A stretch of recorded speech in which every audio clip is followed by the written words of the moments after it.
Hello, നിങ്ങൾ ഓരോരുത്തർക്കും എൻ്റെ പുതിയൊരു വീഡിയോയിലേക്ക് ഒരുപാട് സ്നേഹത്തോടെ വീണ്ടും സ്വാഗതം.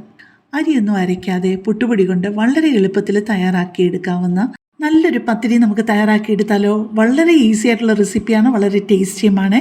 നെയ്പത്തിരി, പൊരിച്ച പത്തിരി എന്നൊക്കെ പറയില്ലേ, അത് തന്നെ സാധനം. അപ്പം നമുക്ക് എങ്ങനെയാണ് തയ്യാറാക്കുന്നതെന്ന് നോക്കിയാലോ. ഞാൻ ആ പാത്രത്തിലേക്ക് ആദ്യമായിട്ട് എടുക്കുന്നത് 1 കപ്പ് ലെവലായിട്ട് പുട്ടുപൊടിയും 3/4 ടീസ്പൂൺ ഉപ്പുപൊടിയും 1 കപ്പ് നന്നായിട്ട് വെട്ടിത്തിളച്ച് വെള്ളവും കൂടി ഒഴിച്ചിട്ട് ഇളക്കുന്നൊന്നുമില്ല, വെറുതെ അങ്ങ് അടച്ചു വെക്കുവാണേ.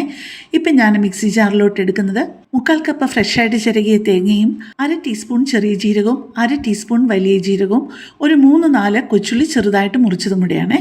അത് ഒരുപാട് അങ്ങ് അരിഞ്ഞു പോകാതെ ചെറിയ തരിയായിട്ടൊന്ന് അരച്ചെടുത്തുകൊണ്ട് വന്നിട്ടുണ്ട്. ഇപ്പം നമ്മുടെ അരിപ്പൊടി തിളച്ച വെള്ളം ഒഴിച്ച് വെച്ചിട്ട് ഒരു 10-15 മിനിറ്റായി. ഇപ്പം ഉരുട്ടി നോക്കിയപ്പോൾ നല്ല പെർഫെക്റ്റ് ആണ് കേട്ടോ, 1 കപ്പ് തിളച്ച വെള്ളം. കാരണം ഞാൻ അതിൽ നിന്ന് കുറച്ച് പൊടി എടുത്തൊന്ന് ഉരുട്ടി നോക്കി കഴിഞ്ഞ് കഴിഞ്ഞപ്പോഴത്തേക്കും നമ്മുടെ കൈവെള്ളയിൽ ഒട്ടും പറ്റുന്നില്ല. നിങ്ങൾ കണ്ടായിരുന്നല്ലോ, അങ്ങനെ പറ്റാതെ കിട്ടുന്നുണ്ടെന്നുണ്ടെങ്കിൽ അത് കറക്റ്റ് അതിൻ്റെ പരുവമാണെന്നാണ്. അപ്പോൾ അതെല്ലാം കൂടി ഒന്ന് കുഴച്ച് കഴിഞ്ഞിട്ട് നമ്മൾ ആ ഒരു അരച്ച് വെച്ചതുണ്ടല്ലോ തേങ്ങയുടെ കൂട്ട്, അതും കൂടി ഇതിൻ്റെ കൂട്ടത്തിലിട്ട് നന്നായിട്ടൊന്ന് കുഴച്ചെടുക്കണേ. അപ്പോൾ പെട്ടെന്ന് ഞാനൊരു കാര്യം പറഞ്ഞോട്ടെ, എൻ്റെ ഈ ചാനലും എൻ്റെ ഈ വീഡിയോയും ഒക്കെ ആദ്യമായിട്ട് കാണുന്ന ആരെങ്കിലുമൊക്കെ ആണെന്നുണ്ടെന്നുണ്ടെങ്കിൽ എൻ്റെ ചാനലിൽ നിങ്ങൾക്ക് പ്രയോജനപ്പെടുന്ന വളരെ വ്യത്യസ്തമായിട്ടുള്ള ഒരുപാട് റെസിപ്പികളുണ്ട്. അപ്പം നിങ്ങൾക്ക് അതൊക്കെ ഇഷ്ടപ്പെടുകയാണ്, പ്രയോജനപ്പെടുമെന്ന് തോന്നുകയാണെന്നുണ്ടെന്നുണ്ടെങ്കിൽ എൻ്റെ ചാനലിൽ നിന്ന് സബ്സ്ക്രൈബ് ചെയ്യാനും ലൈക്ക് ചെയ്യാനും കമൻറ്റ് ചെയ്യാനും മറന്നുപോകല്ലേ. ഈ തേങ്ങയും കൂടി ചേർത്ത് കഴിഞ്ഞിട്ട് നന്നായിട്ട് മയമാകുന്നത് വരെ ഒരു 4-5 മിനിറ്റ് നന്നായിട്ടൊന്ന് കുഴച്ചെടുക്കണേ. ഇങ്ങനെയും കൂടെ കുഴച്ചെടുത്ത് കഴിഞ്ഞിട്ട് നമ്മൾ റെസ്റ്റ് ചെയ്യാനൊന്നും വെക്കേണ്ട ആവശ്യമില്ല, നമുക്ക് അപ്പം തന്നെ പരത്തി ചുട്ടു തുടങ്ങാം കേട്ടോ. ഇപ്പം നന്നായിട്ട് മയമായിട്ട് കുഴച്ചെടുത്തിട്ടുണ്ട്. കണ്ടല്ലോ, ഞാനത് ഉരുട്ടിയിട്ടും ആ കൈവെള്ളയിലൊന്നും ഒട്ടും പിടിക്കാതെ നമുക്ക് കിട്ടിയിട്ടുണ്ട്. ഇനി നമുക്ക് ഓരോ നാരങ്ങയുടെ വലിപ്പത്തിലുള്ള ഓരോ ഉരുളയായിട്ട് എടുത്തിട്ട് ചെറുതായിട്ടൊന്ന് പരത്തി തുടങ്ങാമേ.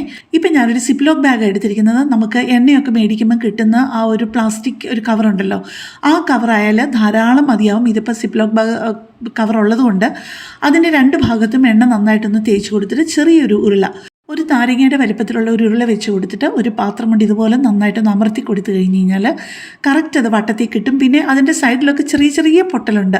കുറേ കൂടെ പെർഫെക്റ്റ് ആയിട്ട് നല്ലതായിട്ട് വേണമെന്നുണ്ടെന്നുണ്ടെങ്കിൽ നമ്മൾ ഇതുപോലെ നല്ല ഷാർപ്പായിട്ടുള്ള ഒരു സ്റ്റീൽ പാത്രം വെച്ചിട്ട് അതങ്ങ് മുറിച്ചെടുത്താൽ മതി. പിന്നെ തീരെ അങ്ങ് തിന്നായി പോരുത്, ഒരു ഇച്ചിരി കട്ടിക്ക് വേണം കേട്ടോ. അതുപോലെ എല്ലാം കൂടെ പരത്തി ഇട്ട് കഴിഞ്ഞിട്ട് വറക്കാനും നോക്കില്ല. മാക്സിമം 2 അല്ലെങ്കിൽ 3 എണ്ണത്തിൽ കൂടുതൽ ഒരു സമയത്ത് പരത്തി ഇടരുതേ, അല്ലെന്നുണ്ടെങ്കിൽ അത് ഉണങ്ങിപ്പോയി കഴിഞ്ഞ് കഴിഞ്ഞാൽ ഇതുപോലെ നമുക്ക് പെർഫെക്റ്റ് ആയിട്ട് അങ്ങനെ പൊങ്ങി കിട്ടത്തില്ല കേട്ടോ. പിന്നെ നല്ല ചൂടായി കിടക്കുമ്പം വേണം നമ്മുടെ പത്തിരി ഇട്ട് കൊടുക്കാനായിട്ട്. അതുപോലെ പത്തിരി മുകളിലോട്ട് പൊങ്ങി വന്ന് നല്ല കുടുത്ത് വന്നു കഴിഞ്ഞാൽ ഉടനെ തീ ഏറ്റവും കുറച്ച് വെക്കുക വേണേ, അല്ലെങ്കിൽ പത്തിരിയുടെ ഉള്ളിൽ വേവാതിരിക്കും കേട്ടോ. പത്തിരി എണ്ണയുടെ മുകൾ ഭാഗത്തോട്ട് പൊങ്ങി വന്നു കഴിഞ്ഞാൽ ഉടനെ ഒന്നുകിൽ ആ സ്പൂൺ കൊണ്ട് തന്നെ നല്ല എണ്ണ അതിൻ്റെ മുകളിലോട്ട് ഒഴിച്ചു കൊടുക്കാം, അല്ലെന്നുണ്ടെങ്കിൽ ആ സ്പാച്ചുല കൊണ്ട് തന്നെ പെതുക്കെ ഒന്ന് പ്രസ് ചെയ്ത് കൊടുത്താൽ മതിയേ.